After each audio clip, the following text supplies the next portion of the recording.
وجعلنا من بين أيديهم سدا ومن خلفهم سدا فأغشيناهم فهم لا يبصرون.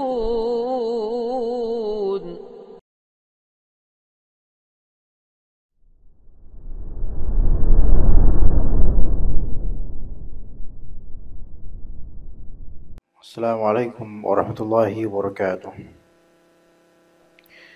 Innal hamdalillah nahmaduhu wa nasta'inuhu wa nastaghfiruh wa na'udzu billahi min shururi anfusina wa sayyiati a'malina. May yahdihillahu fala mudilla lahu wa may yudlil fala hadiya lahu. Asyhadu an la ilaha illallah wahdahu la syarika lahu wa asyhadu anna Muhammadan 'abduhu wa rasuluhu la nabiyya ba'dahu.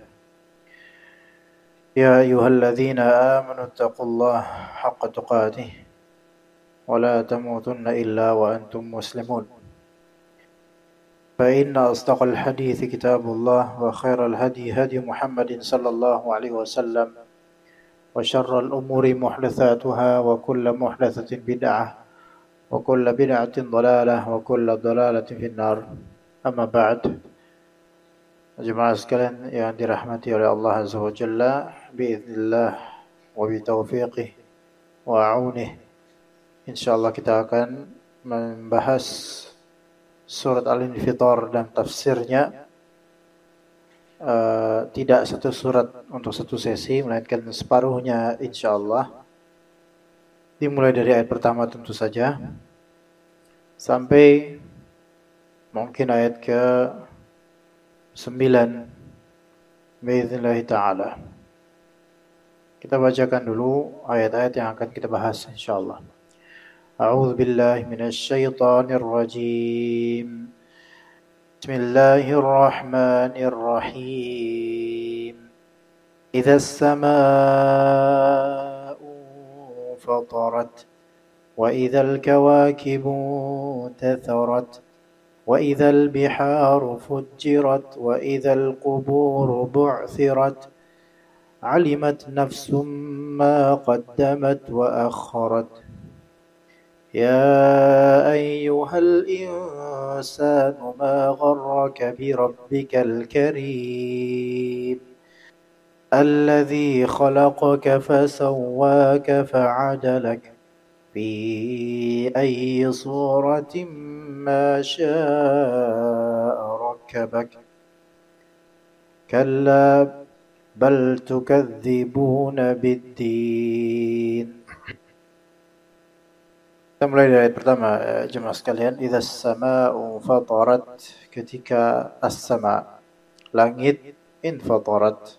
Infatarat maknanya tasyaqqaqat, seperti insyaqqat, yaitu terbelah. As-sama' itu ada dua makna. Makna pertama yaitu segala yang menjadi di ketinggian. Segala ketinggian itu sama. Makanya di antara ulama nahwu mengatakan isim artinya kan nama. Isim itu nama. Kalau bahasa Arabnya nama ya isim. Bagian ulama nahwu mengatakan, dan ini ulama dari kalangan Kufah mengatakan isim berasal dari kata wasm. Dari kata sumu. Dari kata sumu yang artinya ketinggian. Karena nama itu adalah ketinggiannya seseorang. Sama, tinggi. Segala yang disebut tinggi atau segala ketinggian yaitu sama. Baik, itu yang pertama. Yang kedua, segala yang menjadi atap bagi sesuatu itu juga disebut sama. Ya, seperti langit-langit. Nah, bahasa kita kan ada langit, ada langit-langit. Langit-langit yaitu atap, sama juga. Jadi langit-langit masjid ini adalah samanya masjid ini. Namun yang dimaksud di ayat ini sama yaitu langit seluruhnya. Idza as-sama'u fatarat, ketika langit terbelah. Bagaimana Allah Subhanahu wa taala juga sebutkan di surat Al-Furqan ayat 25. Wa yauma tashaqqaqus sama', pada hari terpecahnya atau terbelahnya langit-langit. Itu yang pertama. Yang kedua, wa idzal kawakibun tatharat. Dan ketika al-kawakib. Al-kawakib jama' dari kaukab yang maknanya adalah bintang atau planet. Intatharat itu tasaqatat, saling berjatuhan satu sama lain. Berjatuhan. Dari berjatuhan, berauran gitu jatuhnya. Ini gambaran hari kiamat. Yang ketiga, wa idzal biharu fujirat. Dan ketika al-bihar ini jama' dari bahr. Itu lautan, banyak dari lautan. Fujirat, yaitu meluap. Fujirat yaitu fujiru ba'duha bifi ba'din fasarat bahran wahida. Diluapkan satu sama lain sehingga menjadi satu lautan. Tapi ada pendapat lain dari Al-Hasan Al-Basri, makna fujirat yaitu zahaba ma'uha wa yabisat. Di antara ulama salaf ada yang menafsirkan wa idzal biharu fujirat, yaitu ketika laut-laut itu hilang airnya dan kering. Ada yang mengatakan begitu. Ya. Ini semua wallahu alam ya yang akan terjadi nanti di hari kiamat. Kemudian yang keempat, wa idzal quburu bu'thirat. Wa idzal quburu bu'thirat. Dan ketika al-qubur, kuburan-kuburan. Kubur jama' dari qabr. Kubur jama' dari qabr. Bu'thirat yaitu qulibat. Fa ukhrija ma fiha min ahliha ahya'a. Itu ketika kuburan-kuburan qulibat, dibalik dan dikeluarkan apa yang ada di dalam kubur-kubur tersebut dari penghuninya dalam keadaan hidup. Di kuburan-kuburan ini akan bu'thirat.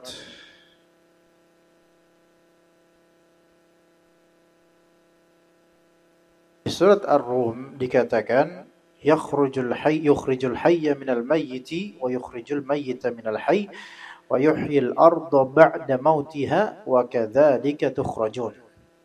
Allah Subhanahu wa taala dia mengeluarkan yang hidup dari yang mati dan mengeluarkan yang mati dari yang hidup dan menghidupkan bumi setelah matinya bumi. Gersangnya bumi dihidupkan oleh Allah Azza wa Jalla dengan tanaman demi tanaman.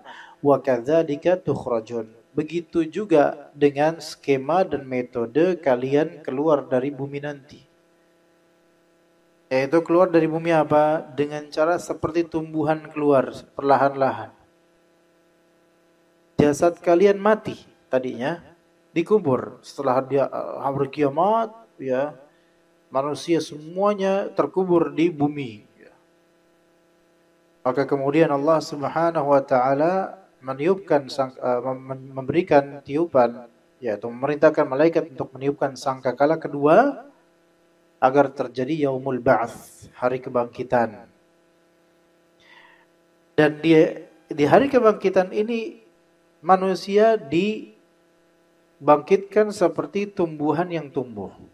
Tidak langsung blong kemudian gitu enggak, tapi perlahan-lahan seperti tumbuhan. Kita lihat, entah seberapa cepat, entah seberapa lama, Allah lebih tahu. Seperti tumbuhan yang kemudian hidup.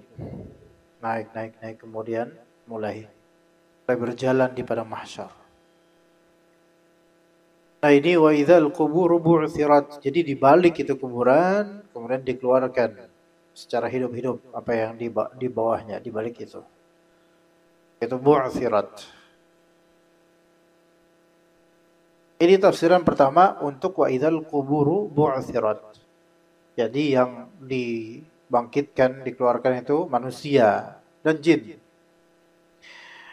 Tafsiran kedua, makna bu'thirat di sini, di antaranya tafsiran Al-Farra, makna bu'thirat di sini, ukhrijat ma fi batniha, yaitu fi batnil qubur min adz-dzahabi wal fiddah. Dikeluarkan dari perut kuburan, yaitu perut bumi, emas dan perak dikeluarkan. Pahami baik-baik di sini. Tafsiran pertama tadi wa idzal qubur bu'thirat, yaitu ketika manusia itu dibangkitkan, dikeluarkan dari kuburnya. Ini berarti kan ketika sangkakala kedua. Ya, hari kebangkitan. Tafsiran kedua, kubur di sini ya bumi gitu kan. Yang dikeluarkan itu bukan manusia, tetapi khazainul ard, yaitu simpanan-simpanan bumi di perutnya, emas dan perak. Ya, emas dan perak. Dan ini kapan terjadi? Apakah di hari kebangkitan? Bukan. Bahkan ini bisa terjadi di sebelum terjadi hari kiamat, atau mungkin exactly ini ketika terjadi di hari kiamat. Hancur semuanya, akhirnya bumi mengeluarkan isi perutnya dari kekayaan-kekayaannya.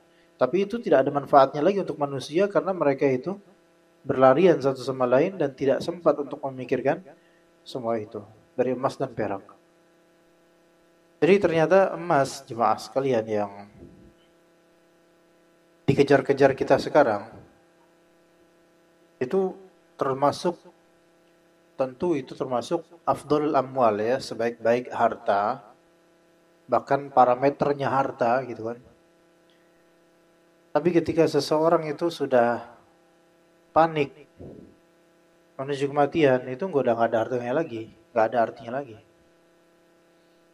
Ketika azab itu sudah di depan, emas dan harta itu tidak bisa menggantikan apapun.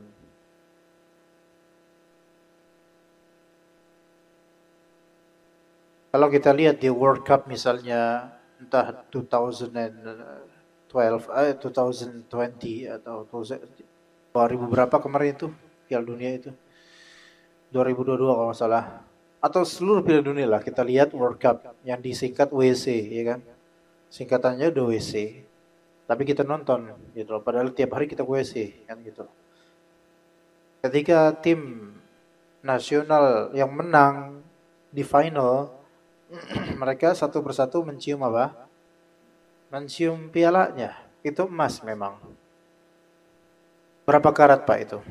18 kan? 18 karat. Baik, segitu tuh, seginilah kira-kira. Ya, 2 kali lipatnya ini mungkin, ya.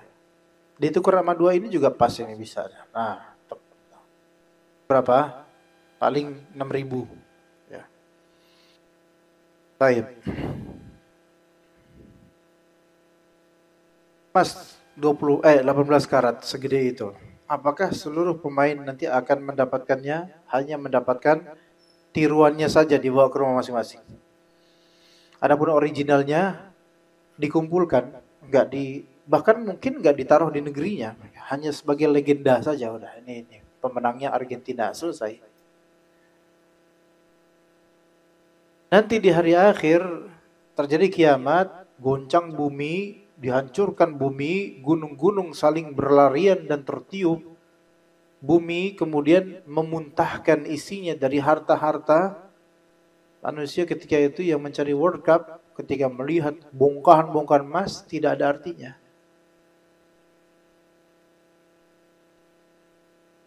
Tes.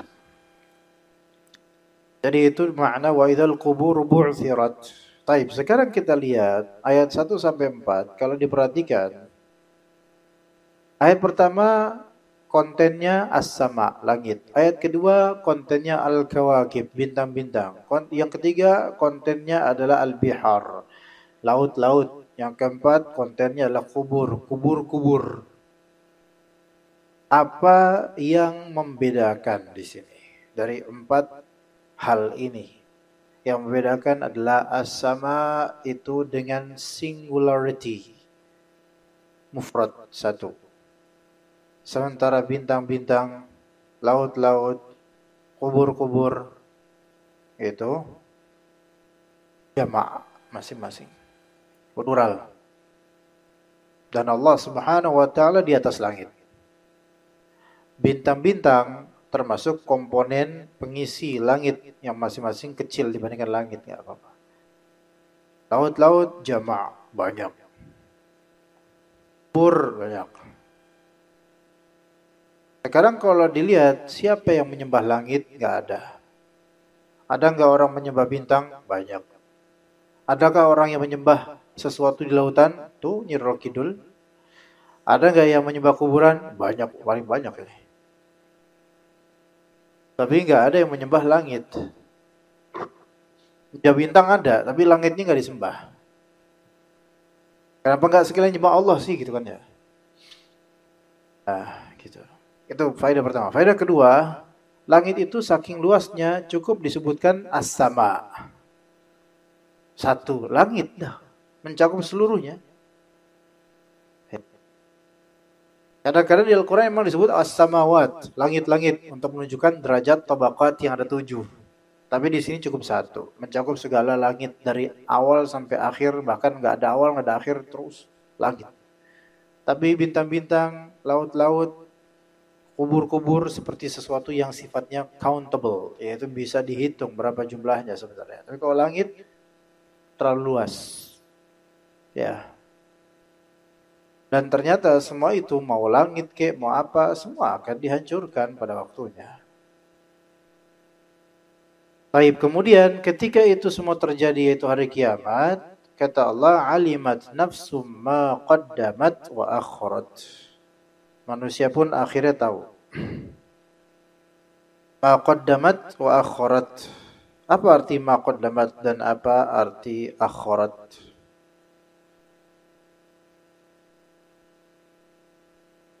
Qaddamat yaitu apa yang telah ditunaikan, dikerjakan.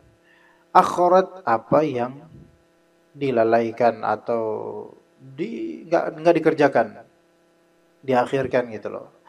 Qaddama dengan akhara ya artinya qaddama itu mendahulukan, makanya ada di salat itu jamak takdim, didahulukan. Akharat yaitu takhir, diakhirkan, maka ada jamak takhir. Gitu kan? Itu istilahnya gitu. Jadi qaddamat itu apa yang telah dia lakukan di dunia, akan dia tahu nanti. Akhirat apa yang dia tunda-tunda dan enggak dia lakukan selama di dunia, itu akan dia ketahui nanti. Meninggalkan kewajiban, meninggalkan sunnah, itu akan tahu dia nanti. Ya. Juga di surat Al-Qiyamah kata Allah Azza wa Jalla, yunabba'ul insanu yawma idzin bima qaddama wa akhar. Manusia pada hari itu akan diberitakan pada mereka apa yang telah diberitakan pada dia, manusia, apa yang telah dia kerjakan selama di dunia dan yang tidak dia kerjakan padahal harusnya dikerjakan.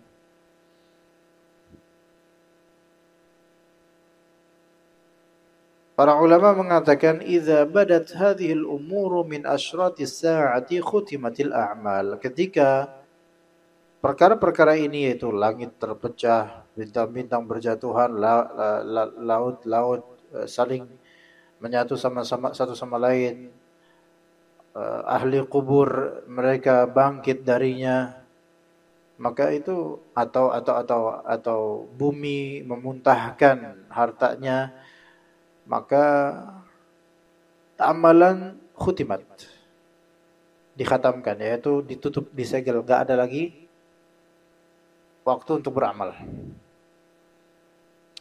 Fa'alimat kullu nafsim ma kasabat, maka setiap jiwa, setiap nyawa itu akhirnya mengetahui apa yang dia dapatkan dari amalan.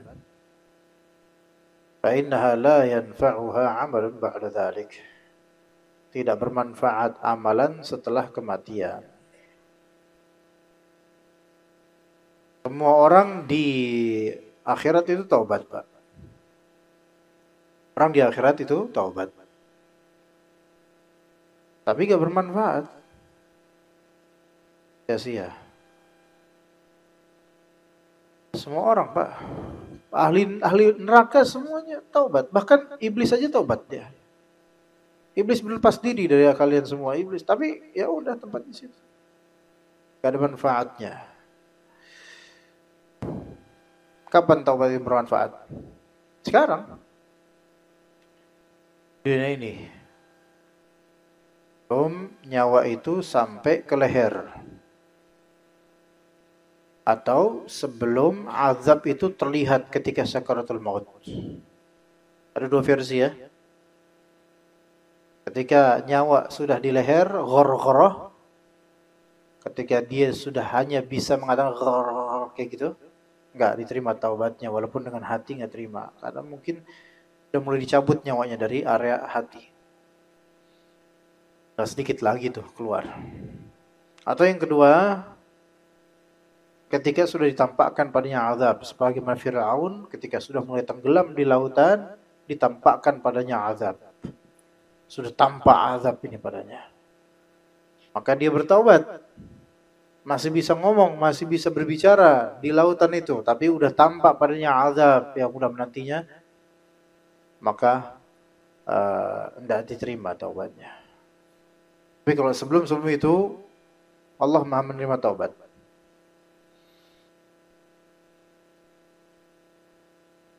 Baik, dan manusia itu nanti akan mengetahui seluruh amalannya karena diberikan kitab, ya, catatannya dengan tangan kanan atau tangan kiri. Ya, amalan ini modal dan sebab. Ya, bekal, modal dan sebab. Bekal atau modal sama ya, dan sebab. Bekal apa? Bekal untuk hari akhir. Ibnu Qayyim punya kitab namanya Zadul Ma'ad. Zadul Ma'ad itu artinya bekal untuk hari kembali nanti. Gitu. Kitab Zadul Ma'ad, 7 jilid terjemahan. Itu tentang bagaimana Rasulullah SAW dari awal hidupnya sampai akhirnya, dari segala hal berkaitan dengan sunnah itu ada. Bekal. Karena amalan itu bekal. Bekal rihlah. Orang itu semakin dia tahu perjalanan itu akan berat, semakin dia berbekal dan tidak meremehkan. Semakin dia tahu perjalanan itu panjang dan jauh, itu semakin mempersiapkan. Tapi ketika seseorang nggak ngerti perjalanan itu berat, jauh, panjang, dia meremehkan. Ya gampang lah, kan sekarang udah ada ATM. Ya. Masalahnya ATM antum apa, kartu debit antum apa, kartu biasa. Ada versi Mastercard nggak ada. Ya nanti tetap aja di Bank Rajhi ditolak. Ya kita kalau misal di Saudi ya, ya karena nggak bisa ngambil duit. Meremehkan. Gak preparation gitu loh. Nah, sementara rihlah ukhrawiyah itu bukan sesuatu yang ringan. Gak boleh diremehkan. Berat. Kecuali yang Allah rahmati. Jadi amal itu bekal. Ya, modal. Dan amal itu sebab. Sebab di sini dalam artian bekal. Ya, yang menjadi bukti bahwasanya memang pantas dia dapat rahmat Allah dengan amal tersebut. Tapi kaidahnya kata Nabi SAW, "Lan yadkhulal jannata ahadun bi'amalih." Seseorang tidak masuk surga dengan amalannya. Enggak, maksudnya amalan ini bukan menjadi pengganti surga gitu loh. Gini loh. Nanti kan ketika di hari akhir akan dihamparkan catatan amal. Amalan, misal, amalan kita itu banyak. Masya Allah. Apakah amalan yang banyak ini menjamin kita masuk surga? Tidak. Padahal banyak loh. Dan bagus-bagus memang. Bukan itu yang menjamin. Yang menjamin apa? Allah Azza wa Jalla. Masalah Allah nerima apa enggak itu amalan gitu loh. Itu dulu. Ada orang yang memang amalnya jelek. Tapi Allah rahmati dia. Allah ampuni dia. Ternyata masuk surga. Jadi sebab paling awal yang tidak ada sebab setara dengannya adalah sebab rahmat Allah Azza wa Jalla dan ampunannya. Adapun amalan, iya dia menjadi sebab, proof, bukti Betul. Bukti pantasnya dia, ya oke. Tapi itu nomor sekian. Yang paling awal adalah rahmat dan ampunan Allah Azza wa Jalla. Dan juga amalan itu bukan sebagai reward untuk jannah. Sebagai pengganti untuk surga. Bukan. Maksudnya karena Anda beramal, maka ini surga sebagai mukafaah dan gaji buat Anda. Bukan habis. Memang kata Nabi SAW, ala wa inna sil'atallahi ghaliyah, ala wa inna sil'atallahil jannah. Ketahuilah bahwasanya barang dagangan Allah itu mahal banget. Ketahuilah bahwasanya barang dagangan Allah itu adalah surga. Kata Nabi SAW, kullukum yadkhulunal jannata illa man aba. Setiap dari kalian masuk surga kecuali menolak. Kata para sahabat, "Wa man ya'ba ya Rasulullah?" Siapa yang nolak ya Rasulullah? Kata Nabi SAW, "Man ata'ani dakhala jannah." Siapa yang taat padaku, maka masuk surga. Siapa yang asani dakhala nar. Faqad aba. Siapa yang bermaksiat padaku, maka dia telah apa? Menolak masuk surga. Jadi amalan ia menjadi sebab, betul. Menjadi bukti, betul. Tetapi amalan adalah makhluk, gitu loh. Amalan hanyalah amalan. Sesuai posisinya amalan. Sementara yang menjadi asas dan penyebab utama dia masuk surga adalah rahmat dan ampunan Allah Azza wa Jalla. Ya. Kayak kata Nabi SAW, seseorang tidak akan dimasukkan ke surga dengan amalannya. Dan amalan itu bukan iwad. Walaupun surga itu adalah dagangannya Allah Azza wa Jalla, tapi Anda tidak bisa membeli surga dengan amalan. Artinya, amal Anda tidak sepadan dengan yang Allah kasih dari surga. Enggak sepadan. Karena orang dimasukkan ke surga dan diampuni dosa itu tafaddulan minallah wa takarruman minhu.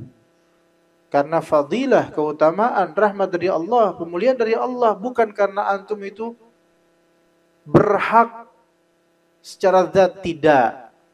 Kita ini pada asalnya dengan amalan sedikit kita ini enggak berhak karena enggak seimbang antara yang kita lakukan dengan yang Allah berikan.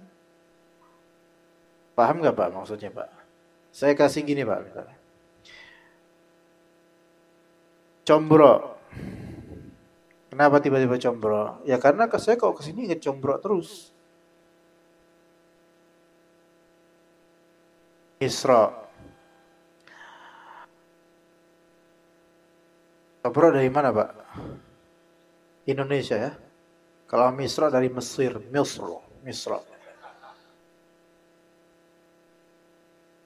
Nah, combro Misra ini harganya berapa sih? Gitu kan? 10.000 berapa sekarang? 4 paling atau enggak tahu berapa saya. Berapa? Panitia yang tahu, antum enggak tahu. Itu panitia ana itu. Enggak tahu apa-apa dia soal combro Misra. Itu combro itu harganya berapa sih? 5.004 lah anggap. 5.004 misal. Tukang combro, tukang Misra ini, Pak, saya beli 4 biji. Kalau gitu dulu kan beli combro Misra zaman dulu tuh kita tungguin sampai matang, ya kan? Diliatin tuh orang lagi goreng combro kita liatin gitu dulu zaman dulu. Kalau sekarang kan tinggal mesen online bisa. Nah, 5.004 Pak. Beli 4 aja Pak. Oh iya 5.000 Mas ya gitu. Tunggu sampai selesai. Nah, udah taruh plastik dia dikasihin ke kita. Kita kasih berapa? 2 juta. Nih Pak. Salah Pak uangnya kata dia kan. Enggak itu 2 juta enggak apa-apa. Ini 5.000 Pak. Enggak 2 juta. Nah, ini secara fikih memang jual beli. Tapi secara kenyataan yang ada, apakah ini jual beli yang sesuai? Jual beli secara fikih yaitu saling tukar barang gitu kan ya. Iya. Tapi secara kenyataan yang antum pikirkan ini jual beli yang benar enggak sebenarnya? Apa maksudnya? Bukan deserve enggak? Deserve itu apa ya? Berhak enggak tukang combro Misra ini mendapatkan 2 juta dengan 4 itu doang? Berhak enggak? Apa yang dilakukan tukang combro ini? Hanya memberikan 4 combro Misra doang. Yang itu harga 5.000. Tapi antum kasih 2 juta. Jangan 2 juta deh. Antum kasih mobil apa yang lagi hot sekarang Pak? Yang lagi. Hah? Alphard. Alphard warna putih masih kinclong, brand new. Keluaran seri terbaru. Ya, Masya Allah. Ini Pak, Alphard buat ini kuncinya. Langsung aja Pak, naik. Begini ke dia. Merinding. Bahkan saking mungkin mimpi apa enggak ya saya. Akhirnya dia wudhu tuh pakai minyak goreng yang lagi mendidih. Untuk menyadarkan dirinya. Gini nggak bener nih, nggak bener. Combro 4 biji ditukar sama mobil Alphard. Ini nggak bisa, ini nggak bisa Pak, gitu kan kata dia. Beneran Pak, wallahi buat Bapak. Ya, udah saya urus semuanya surat-suratnya atas nama Bapak bahkan. Tinggal naik aja Pak. Gitu. Apa namanya ya? Seimbang nggak antara 4 combrong ini? Enggak. Nggak sebanding, ya nggak sebanding benar. Istilahnya lebih tepat nggak sebanding. Amalan kita ya nggak sebanding dengan itu, dengan apa yang Allah berikan, itu nggak sebanding. Makanya kalau misalnya kita masuk surga, misalnya seorang masuk surga karena amalannya, berarti amalannya sebanding dong dengan surga. Enggak seberapa. Apalagi dia banyak maksiat, gitu loh. Sekarang ada di antara sahabat Nabi atau ada orang kayak mungkin sebulan lalu ada seorang di Amerika, dia punya banyak teman muslim, dia suka kerja dengan orang-orang muslim. Sampai di suatu hari dia bilang, dia teman dekatnya muslim, ridho dengan orang muslim. Suatu hari dia bilang, mungkin hari esok atau pekan depan, bentar lagi saya wafat, divonis akan mati sebentar lagi karena penyakit. Ya, akhirnya teman-teman muslimnya itu pada membujuk dia supaya masuk Islam. Time gitu kan, masuk Islam yuk. Akhirnya dia syahadat, belum banyak amalannya, belum seberapa, wafat di atas Islam, bersih dia dari. Sekarang kalau dilihat dia wafat di atas Islam, dia udah ngapain coba? Lah kita aja yang udah sampai ubanan keriput gini ya, kita nggak menjamin, nggak ada yang jamin kan? Tapi orang mati di akhir hayatnya asyhadu an la ilaha illallah, asyhadu anna Muhammadar Rasulullah. Belum banyak amalan. Tapi Allah jamin surga buat dia. Ya insya Allah mudah-mudahan orang ini masuk surga. Mudah-mudahan ikhlas. So, lihat. Sebanding gak dengan surga? Ya enggak. Berarti orang masuk surga itu karena tafaddulan minallah, takarruman minallah, fadilah dari Allah gitu loh. Di antara sebabnya amal soleh gitu. Di antara sebabnya gitu loh.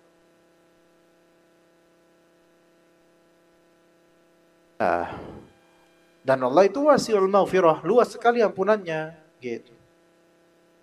Ada sebuah hadis, namun hadisnya dhaif, namun hadisnya menyentuh diri ana pribadi dan juga mungkin sebagian dari kita. Ada di kalangan Bani Israel. Dia abid itu ahli ibadah. Selama 50 tahun, 50 years, Pak. Dia fokus beribadah, munsyagil bil ibadah, khalas, 50 years. 50 sanawat. 50 sanah. 50 tahun beribadah fokus. Saya aja belum sampai, Pak. Yang udah sampai lebih dari 50 tahun pun gak ada di sini yang 50 tahun fokus ibadah. Tapi ini ibadah betul-betul. Dia wafat kemudian. Kemudian di akhirat dihitung amalannya, ya maksudnya di akhirat karena dia orang baik, Allah mudahkanlah, udah. Kata Allah kepada para malaikatnya, adkhil abdi hadza ilal jannah birahmati. Wahai para malaikat, masukkan hambaku ini yang udah 50 tahun beribadah, masukkan dia ke surga dengan sebab rahmatku, dengan kasih sayangku. Maka hamba ini seperti apa ya? Seperti menta'aqub atau mistidrak, yaitu seperti memprotes atau memberikan saran gitu. Ya Allah adkhilni al jannah, ya ilal jannah bi'amali. Ya Allah, masukkan saya ke surga dengan sebab amalan saya. Gitu kan? Paham gak cuma? Kalau saya udah 50 tahun ya Allah beramal, ya saya pantas dong dapetin surga gitu. Maksudnya gitu. Maka kemudian ya udah kalau gitu kami hitung dulu di mizan, di neraca amalanmu seluruhnya dengan nikmat yang telah aku berikan padamu selama di dunia, ditimbang. Amalan dengan nikmatnya mana yang lebih berat? Nikmat Allah yang jauh lebih banyak dan amalannya nggak sanggup, 50 tahun nggak sanggup untuk menyamai kebaikan nikmat yang Allah berikan padanya. Itu kalau Allah nggak maafkan itu orang, ini orang kufur nikmat, dimasukkan ke neraka harusnya. Tapi ternyata akhirnya orang itu taubat, ya Allah, maafkan saya, masukkanlah saya ke surga karena kasih sayangmu ya Allah, bukan karena amalan saya. Akhirnya masuk ke surga. Yang dari 50 tahun ahli ibadah. Tapi hadis ini dhaif, cuma segi maknanya itu sangat-sangat bagus ya, supaya kita punya pengetahuan bahwasanya amalan kita tuh nggak seberapa dibandingkan dengan nikmat yang Allah berikan gitu loh. Malah kebanyakan nikmat yang Allah berikan kita lalaikan, kita sia-siakan. Baik, mungkin azan terlebih dahulu.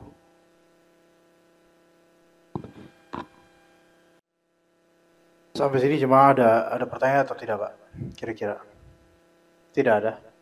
Silakan, fadhil, Pak. Assalamualaikum warahmatullahi wabarakatuh. Bapak dari Al-Muhajirin mana, Pak ya? Muhajirin Transito, Ustaz pernah sekali ke sana. Muhajirin mana? Transito. Transmigrasi ini di Pondok Kelapa, Ustaz. Pernah ke sana enggak, Pak? Enggak apa-apa, itu enggak apa-apa. Itu enggak apa-apa ya. Oh iya. Pernah di sana juga di Sate Santri juga pernah. Sate Santri. Oh, taib. Lanjut, Pak. Setelah dibangkitkannya manusia sampai syafaat dari Rasulullah untuk mohon kepada Allah, itu ada nasnya berapa lama, Ustaz? Dan nasnya maksudnya ada hadis atau Al-Qur'an sahih berapa lamanya gitu. Berapa lamanya ya. Terusnya dalam masa tunggunya itu aktivitas apa aja di padang mahsyar tersebut. Assalamualaikum warahmatullahi wabarakatuh. Warahmatullahi wabarakatuh. Kalau aktivitas apa aja itu saya belum pernah sana, Pak. Mungkin nanti insya Allah kita saling mengabarkan ya. Dalam dalil itu manusia tentu beda-beda. Berapa lamanya itu wallahu alam nisbi. Nisbi sini relatif tergantung dengan iman dan amal soleh. Ada dalil yang menyebutkan dalam hadis bahwasanya jaraknya seperti rasanya antara zuhur dan asar. Tapi itu bagi orang yang bertakwa. Artinya orang yang dimudahkan gitu loh. Ini pada mahsyar menuju syafaatnya Rasulullah, syafaat uzmanya ya. Belum perhitungan amal ya. Belum. Nah, tapi bagi orang yang kafir atau fasik ini bisa serasa ribuan tahun, Pak. Lama ya, Pak ya? Sangat lama, Pak. Bagi orang kafir dan orang yang fasik, tergantung amal mereka. Ya, begitu. Jadi ini sifatnya nisbi, ini menunjukkan bahwasanya alam lain, yaitu alam akhirat, itu kemudahan dan kesulitannya itu sesuai dengan keinginan Allah dan kemudian sesuai dengan bagaimana orang tersebut amalannya dan imannya. Ya, semoga Allah jadikan anak dan juga antum semua sebagai orang-orang yang dimudahkan urusannya di padang mahsyar. Masalahnya di padang mahsyar itu ada beberapa orang yang dalam dalil ya, ada beberapa orang yang sudah dikenai dengan hukuman di padang mahsyar. Sejak awal bangkitnya dia dari kubur itu udah kena hukuman ada. Ada dalil-dalilnya seperti pemakan riba, yaitu bangkit dari kubur dalam keadaan seperti orang kesurupan. Kemudian orang yang melakukan niyahah, yaitu meratapi kematian. Itu juga di antara azabnya adalah dia bangkit dalam keadaan memiliki, padahal telanjang aslinya, tapi diberi pakaian yang terbuat dari ter yang panas. Ya, semacam itulah, pokoknya panas itu. Itu yang niyahah, yang meratap, yang untuk kematian saudaranya, bapaknya, ayahnya, suaminya terutama. Itu sampai nangis-nangis keras, memukul-mukul ini itu, ya itu azabnya besar itu di hari akhir. Kemudian laki-laki yang berpoligami dan dia condong kepada salah satu istrinya dari segi nafkah yang zahir. Nafkah yang zahir itu apa? Nafkah sandang, pangan, papan. Sementara istri lainnya itu dizalimi, ya itu. nggak dicukupi. Nanti bangkit di hari akhir itu dalam keadaan pincang sebelah, bukan pincang, apa namanya, mail, apa, condong gitu loh, apa ya, wallahu alam kayak gimana bentuknya. Tapi itu yang tidak adil dalam berpoligami, namun tidak adilnya dalam nafkah zahir. Nafkah zahir itu nafkah sandang, pangan, papan yang primer. Adapun kalau kebutuhan primer itu terpenuhi dengan baik, maka diperbolehkan bagi seorang suami untuk melebihkan, apalagi kalau ada kebutuhan. Baik itu, melebihkan salah satunya. Itu silahkan. Adapun kalau salah satu istrinya terpenuhi, yang satunya enggak dipenuhi kebutuhannya, maka ini zalim, enggak adil. Tapi kalau bisa adil, ini sebaik-baik orang. Makanya di hari akhir justru ya, kata Nabi SAW, sab'atun yudhilluhumullahu fi dhillihi yawma la dhilla illa dhilluh. 7 golongan orang yang dapat naungan di hari akhir, yang tiada naungan kecuali naungan dari Allah. Yang paling pertama imamun adil. Itu paling awal disebut oleh Rasulullah SAW. Dan imam adil itu baik imam keluarga untuk para istri atau para anak, dan atau imam pemerintahan atau perwakilan pemerintahan. Maka yang bisa berbuat adil baik dari segi otoritas kekuasaan atau dari segi otoritas kekeluargaan, maka itu masuk dalam hadis ini. Kalau misalnya seorang suami berhasil dengan izin Allah berbuat adil dalam poligaminya, maka ini justru akan dapat naungan, justru malah terbaik, manusia terbaik nanti, orang terbaik. Tapi kalau misalnya nggak adil dari segi nafkah zahir, malah jadi pincang. Bukan pincang, apa tadi namanya? Apa, kayak miring gitu jalannya itu. Dan orang-orang akan lihat, akan tahu tanda-tandanya ini orangnya pemakan riba, peratap, yang tidak adil dalam poligami atau tidak adil dalam hal ini, hal itu akan terlihat. Dari awal keluar dari kuburnya kelihatan. Namun dia bisa aja Allah Ta'ala memberikan hukuman langsung ketika itu pada orang yang baru bangkit dari kubur, namun tidak disebutkan dalam hadis. Tapi Allah rahasiakan hukumannya, ya ada juga, kita nggak tahu. Dan juga ada, yaitu orang yang mati dalam keadaan bunuh diri, maka dia dibangkitkan dalam keadaan bagaimana dia matinya tuh. Kalau dia mati gantung diri, maka dibangkitkan dalam keadaan kayak gitu. Orang-orang lihat, pada ngelihat semua, malu dia, gitu. Kalau mati dalam keadaan dia mungkin nembak dirinya, itu dia akan diperlakukan serupa ketika bangkit kayak gitu bentuk formatnya dia. Begitu, wallahu a'lam. Ingin banget ya, Masya Allah.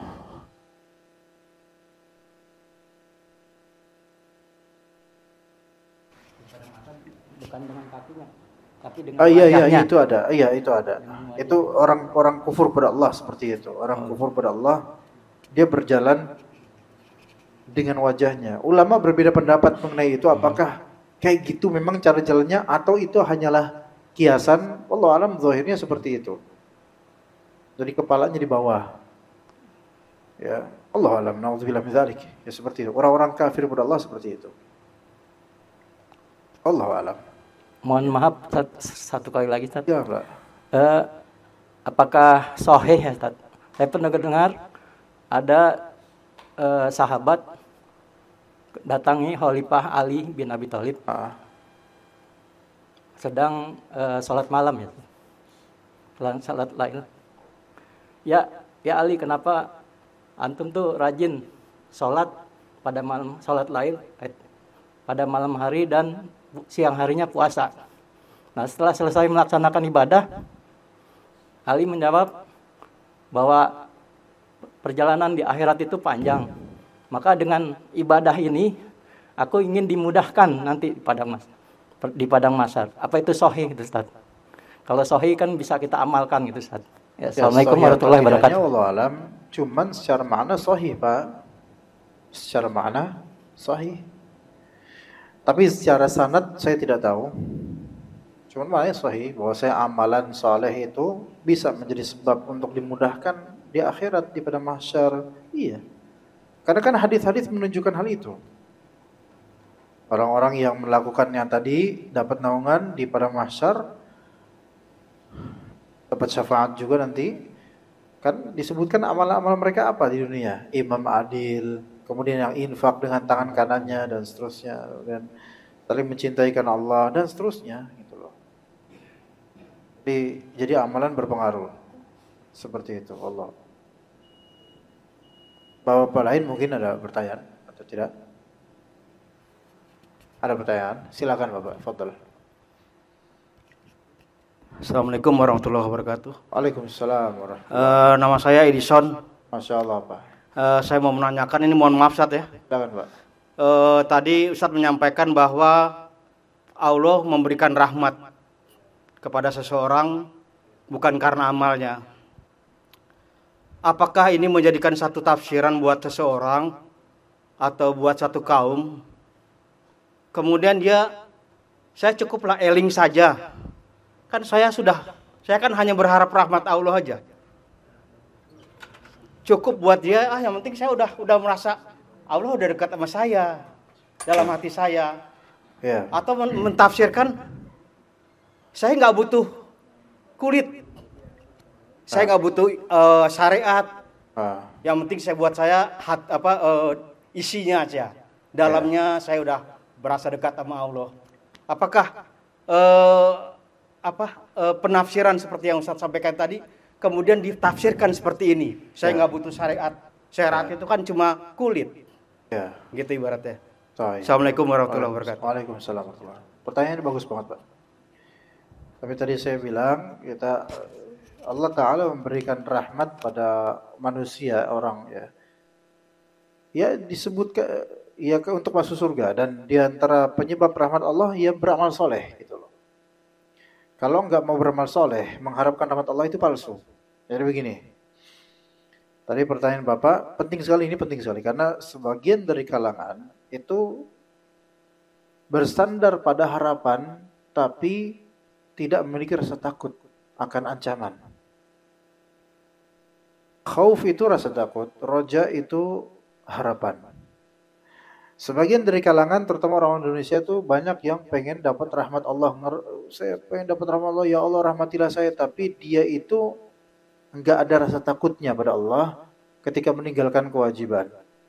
Lebih buruk lagi ketika membagi agama ini dengan pembagian yang ada benarnya, namun dia malah mengambil yang tidak benarnya, yaitu misalnya syariat itu default, basic, kulit. Sementara ma'rifat dan hakikat itu di atasnya. Kalau udah sampai level syariat dulu itu masih kulit, masih ecek-ecek lah, masih perlu belajar. Tapi kalau udah habis itu kan tarekat, thariqah. Untuk sampai kepada level ma'rifat atau hakikat. Kalau selevel ma'rifat hakikat itu kita udah nggak butuh lagi thariqah dan syariat gitu. Ini kesesatan. Kenapa begitu? Orang yang memang mengharapkan rahmat Allah, dia harus ikhtiar. Gak bisa dia itu mengharapkan rahmat Allah, dapat fadilah dari Allah, sementara dia diam aja, padahal dia mampu untuk melakukan. Gini, saya berkata, Pak, saya pengen punya anak, tapi saya malas nikah. Terus kepripun caranya? Caranya gimana? Antum dapat anak, adopsi gitu, tetap bukan anak antum. Simsalabim gitu, tiba-tiba ada anak antum, itu mungkin tuyul jin korin antum. Tapi nggak bisa. Saya pengen kenyang, tapi saya nggak mau makan. Ya nggak bisa. Orang berakal juga, ya, orang gila aja sepakat kok itu nggak benar gitu loh. Nah sekarang saya pengen masuk surga, tapi saya nggak mau beramal. Allah maha baik kok sama saya. Nah, saya mau terhindar dari azab neraka, tapi ya saya tetap aja kayak gini maksiat. Kan Allah kan maha baik gitu. Ini semua salah. Bersandar pada harapan yang baik pada Allah, namun nggak ada takut-takutnya. Bersandar pada pemberian Allah, namun nggak mau usaha. Di surat Al-Baqarah ayat 218, nanti kalau Bapak boleh menelaah ya ayatnya, Al-Baqarah 218 kata Allah, Innal ladzina amanu wal ladzina hajaru wajahadu fi sabilillah ulaika yarjuna rahmatallah. Sesungguhnya orang-orang yang beriman, iman itu kan mencakup amal. Walladzina hajaru, kemudian mereka hijrah. Hijrah itu kan bisa hijrah amalan, bisa hijrah tempat. Hijrah yaitu beramal dia sampai dari Mekah ke Madinah, itu kan hijrah.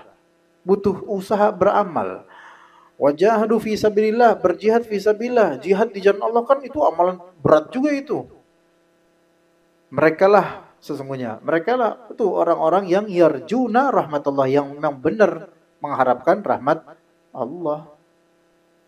Tuh, yang benar kayak gitu, ada usaha. Kalau nggak ada usaha, itu namanya bahasa kita apa? Omdo. OMDO, omong doang. Iya. Ya kayak misalnya kita sebagai orang tua, kita punya anak. Kita motivasiin anak. Nah, belajar yang benar biar kamu lulus ujian.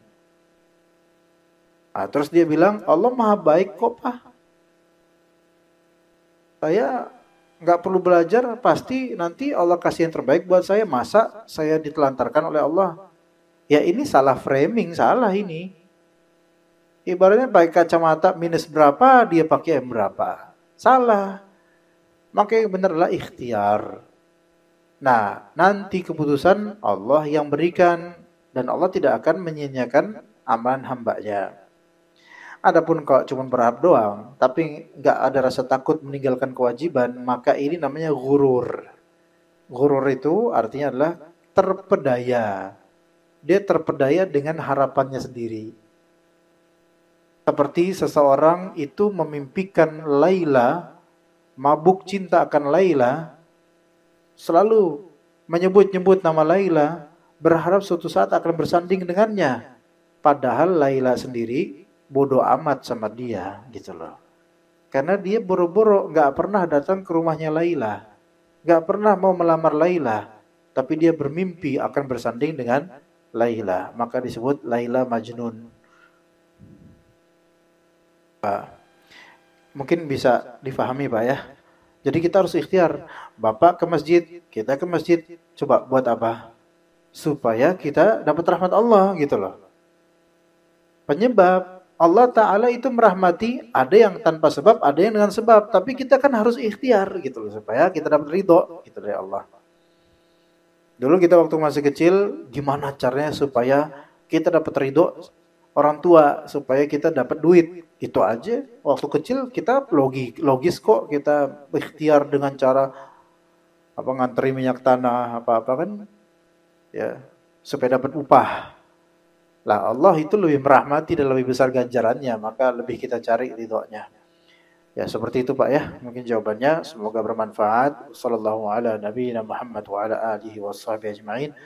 Subhanakallahumma bihamdika asyhadu an la ilaha illa anta astaghfiruka wa atubu ilaik. Assalamualaikum warahmatullahi wabarakatuh.